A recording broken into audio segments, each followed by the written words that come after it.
Mi nombre es Guillermo Gallo y empezaré este proyecto hablando de ¿qué es la organización? Una organización es un grupo de personas que se reúnen para realizar algo en común y alcanzar un objetivo. Todo lo que rodea una organización se le denomina entorno. El entorno es todo aquello que está alrededor de una organización. El entorno de las organizaciones se divide en externo e interno. El externo es algo que ya está y se acopla a la organización. Por ejemplo, globalización, jerarquías o leyes. El interno es un grupo de personas que se reúne para alcanzar un objetivo.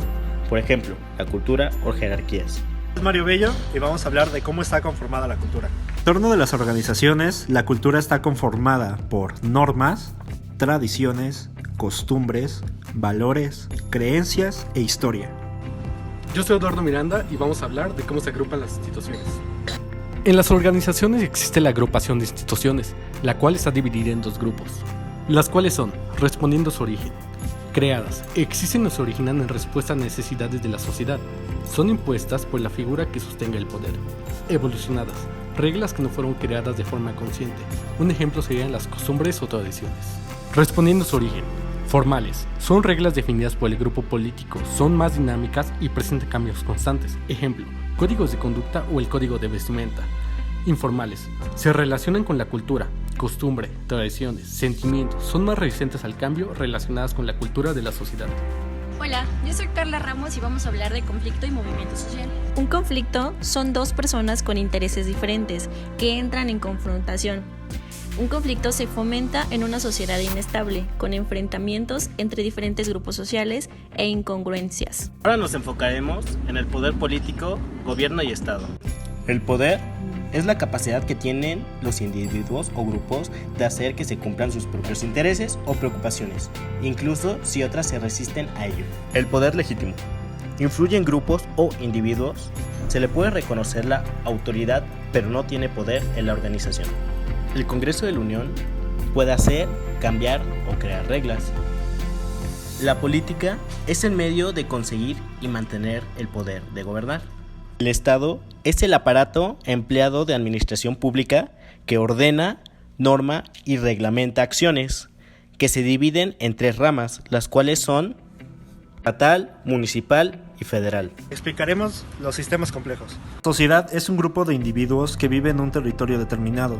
Se encuentran sometidos en un sistema común de autoridad política y que es consciente de poseer una identidad que los distingue de los otros grupos que los rodean.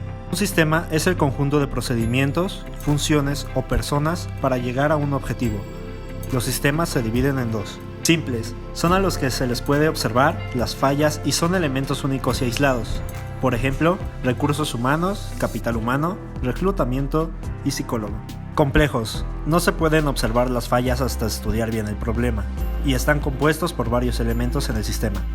Lo que lo hace complejo son las relaciones cambiantes, y también por las interacciones que pueden ser económicas, políticas, sociales, ideológicas y morales.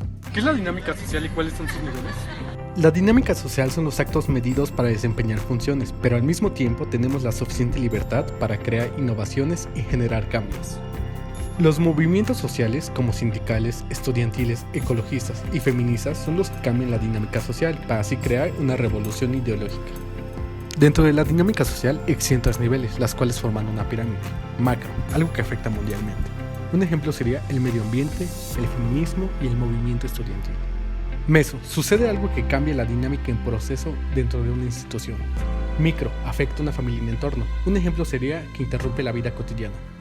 Vamos a explicar el cambio histórico y su desarrollo. En la época de la Revolución Industrial se derivaron varios factores importantes, los cuales son automatización de procesos, el mercado mundial y el desarrollo, ya que hubo un proceso significativo en las condiciones sociales y materiales de los pueblos, en el marco del respeto y por los valores culturales. Ahora vamos a explicar las distintas eras de la revolución tecnológica. En la tabla de las revoluciones tecnológicas existen 5 eras. En la era 1 es la revolución industrial que se dio en el año 1771 en el país de Inglaterra. Aquí el indicador fueron los hilos y las telas junto con el algodón.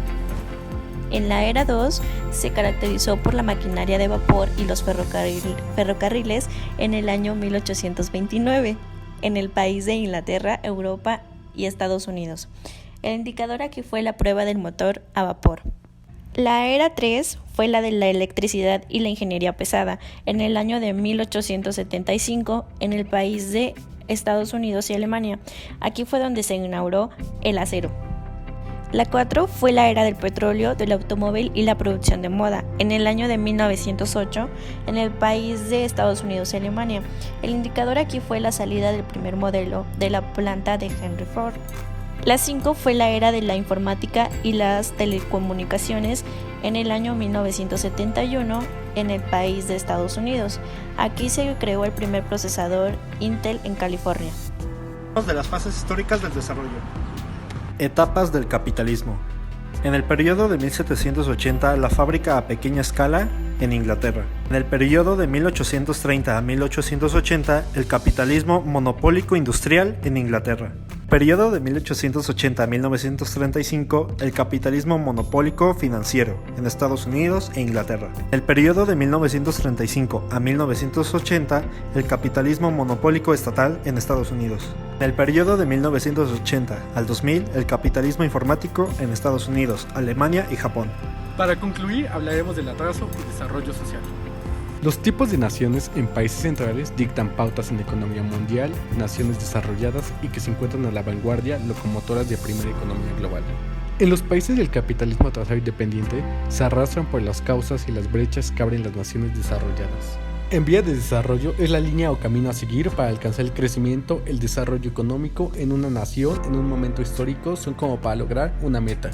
El neoliberalismo reconoce las libertades personales de los individuos de las naciones, pensamiento, religión y economía. El nuevo capitalismo no conciencia por parte del Estado en las actividades económicas, tendencia al imperialismo.